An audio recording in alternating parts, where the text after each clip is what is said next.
ကဘာအချမ်းသာဆုံးဘောလုံးသမား9ယောက်နံပါတ်5မိုဟာမက်ဆာလာလီဗာပူးတိုက်စစ်မှုခမန်းကြေပိုင်ဆိုင်မှုဒေါ်လာ920မီလီယံရှိသည်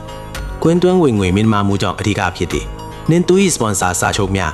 Adidas နှင့် Pepsi ကဲ့သို့ထင်ရှားသော brands များနှင့်စာချုပ်ချုပ်ဆိုထားသည်နံပါတ်4နေမာဂျူနီယာ